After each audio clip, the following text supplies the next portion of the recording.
नमस्कार। मिथुन राशि पर विस्तार से चर्चा करेंगे और इस बात की चर्चा होगी कि मिथुन राशि पर किन किन ग्रहों का स्वभाव प्रभाव लक्षण, खास तौर से त्रिग्रही योग के साथ साथ हेडिंग यहाँ पर बनाया हुआ है 50 दिन का त्रिग्रही योग। सिर्फ 50 दिन तो पिशाच योग रहेगा शनि और राहु का, लेकिन इसमें एडिशन ज्यादा दिन जोड़ करके हम बताना चाहते हैं। 3 ग्रहों का योग है।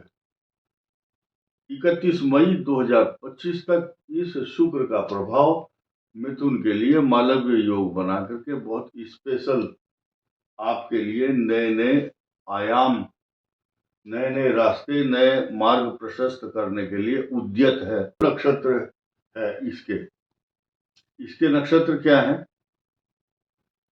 मृगशिर, आर्द्रा और पुनर्वसु। इन नक्षत्रों को सीधे सीधे प्रभाव पहुंचाता है शुक्र, क्योंकि दशम भाव में केंद्र में मालव्य योग बनाता है। इसलिए अब हम 12वें बृहस्पति पर भी आ जाते हैं। ये धर्म कर्म, अधिक खर्च, विदेश यात्रा के साथ साथ यज्ञ आदि कर्म में आपको संलिप्त करता है तथा धार्मिक कार्य कराता है।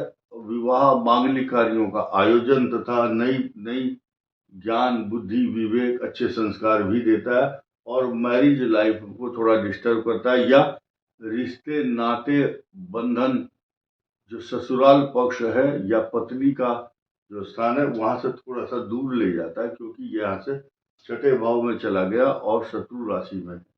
इस पर किसी ग्रह का कोई स्वभाव प्रभाव लक्षण नहीं है। 29 मार्च के बाद ये शनि इस पर पूर्ण दृष्टि डालेगा तो ये सकारात्मक प्रभाव होंगे, क्योंकि शुक्र की राशि में बैठे हुए जो बृहस्पति हैं, शुक्र की राशि है, यहाँ शनि का प्रभाव अच्छा होगा। और प्लस पॉइंट देखिए क्या है, 31 मई तक ये प्रभाव है शुक्र का बृहस्पति की राशि पर, लेकिन उससे पहले ही ठीक 17 दिन बाद बृहस्पति भी शुक्र की राशि का साथ छोड़ देगा। इस प्रकार ये जो आपसी समझौता एक प्रकार का चल रहा था, शुक्र और बृहस्पति का स्थान परिवर्तन, राशि परिवर्तन, और ये बदलने वाला, इन दो हंस जो है, बहुत हंस हैं ये, इस संसार के हंस, हंस के पास परम ज्ञान होता है। ये परम ज्ञानी अपनी अपनी राशि के अपने स्वरूप को बदलेंगे। शुक्र मेष में आएंगे और वृषभ में बैठे हुए बृहस्पति मिथुन में आ जाएंगे। मिथुन राशि का बनेगा गजकेसरी योग और ये अमृत तत्व अपना बखेरते हुए इसके ऊपर खुशियों की वर्षा करेंगे मिथुन राशि पर। अब ये जो 3 नक्षत्र हैं, मृगशिर, आद्रा और पुनर्वसु, जिन जिन के नाम क अक्षर से हैं, की अक्षर, के को कोमल और कु घ य छ और के को ह, केशव, और के अक्षर और को से ह अक्षर हरीश आदि, ये नाम ह से हरिश्चंद्र। अब ये चतुर्थ भाव को लेकर जो असमंजस और पेच 18 महीने से फंसा हुआ है, अब आपके लिए ये पेच इस पिशाच योग त्रिग्रही योग के बाद इस तारीख को, ये तारीख नोट कर लीजिए, 18 मई 2025, राहु का जो पदार्पण है आगे की तरफ ना होकर के पीछे की तरफ होगा। आपके भाग्य स्थान को पल्लवित, पोषित, सिंचित, हर्षित, गर्वित, आनंदित और प्रफुल्लित करेगा। कारण क्या है? राहु एक ऐसा ग्रह है, इसका कोई आकाशीय पिंड नहीं है और इसका स्वरूप भी नहीं है। राहु इतना चालाक है कि चालाकी के कारण ही उसने अमृत तत्व प्राप्त कर लिया। आपने देखा होगा सत्यनारायण की कथा का जब प्रसाद बढ़ता है, कुछ बच्चे पीछे प्रसाद को छिपाएंगे और छिपाने के बाद फिर दूसरा हाथ करेंगे, मेरे को भी प्रसाद दोबारा दे दो। तो वो तो बच्चों का स्वभाव है। खैर, ठीक इसी प्रकार राहु जो है अपनी चतुराई के कारण अपनी होशियारी और चालाकी। चालाकी शब्द अलग है और ईमानदारी शब्द अलग है। चालाकी का मतलब यह है कि एक्स्ट्रा ऑर्डिनरी, चटक बन जाना, औरों से होशियार बनना।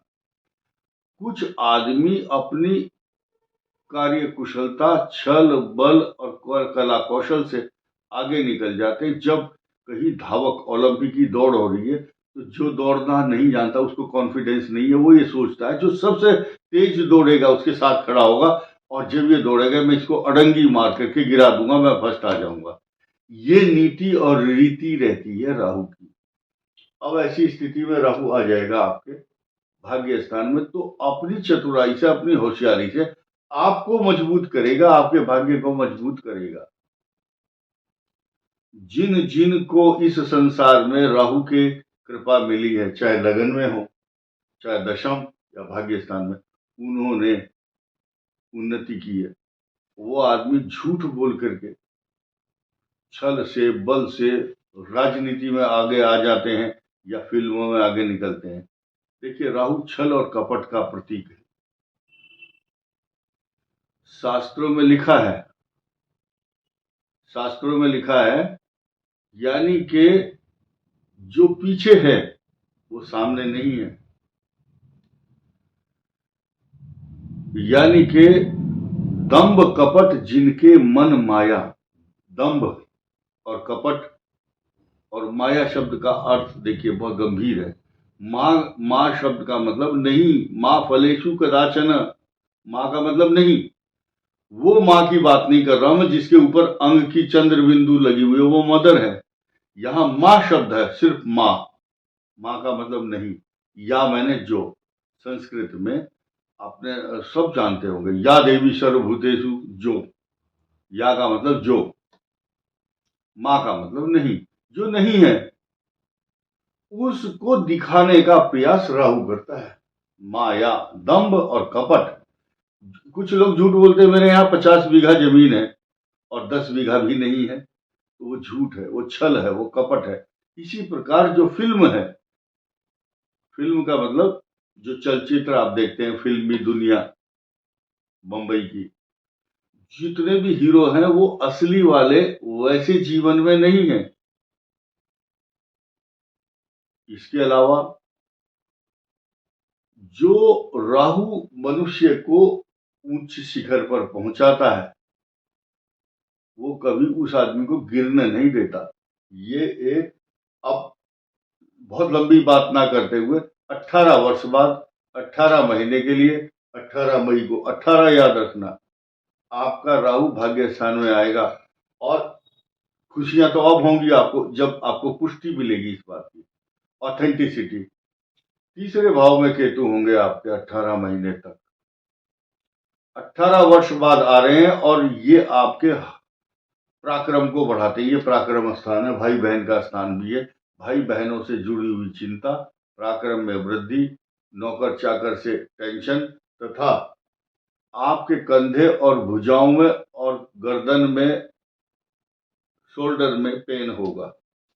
ये यहाँ पराक्रम बढ़ाएगा, लेकिन आपकी जो कुछ भाई बहनों से संबंधित समस्याओं का भी निपटारा करने की कोशिश करेगा, या आपका ध्यान इस तरफ भाई बहनों की समस्या से जुड़ी हुई बातों की तरफ अपना ध्यान खींच देगा। इस मंगल की दृष्टि आपके संतान भाव पर है। इस मंगल का स्वभाव प्रभाव लक्षण आप देखिए, ये स्थिति 2 अप्रैल से लेकर के और 6 जून तक, 2 अप्रैल से 6 जून तक ये पोजीशन यहाँ बनी रहेगी। मंगल आपकी संतान पर, आपकी एजुकेशन पर, आपके पेट के रोगों से संबंधित समस्याओं की तरफ आपका ध्यान खींचेगा, आकर्षित करेगा। ये राहु केतु हट जाएंगे 18 मई को, लेकिन शनि और शुक्र, ये दोनों ग्रह जो कि आपके ज्ञान बुद्धि विवेक स्थान के स्वामी हैं, ये करेंगे बहुत बड़ा धमाल। क्या धमाल? कि ये मालवीय योग बना रहे हैं, ये आपको होमवर्क दे रहे हैं। जिनको नौकरी नहीं थी, नौकरी और स्थानांतरण की संभावना, तथा प्रमोशन भी देता है शनि, क्योंकि भाग्य स्थान का स्वामी है। आयु की वृद्धि भी करता है। आपके पिता का अगर ट्रीटमेंट नहीं हो रहा है तो अब अच्छा होगा, और उनको हड्डी से जुड़ी हुई समस्याएं सब ठीक हो जाएंगी।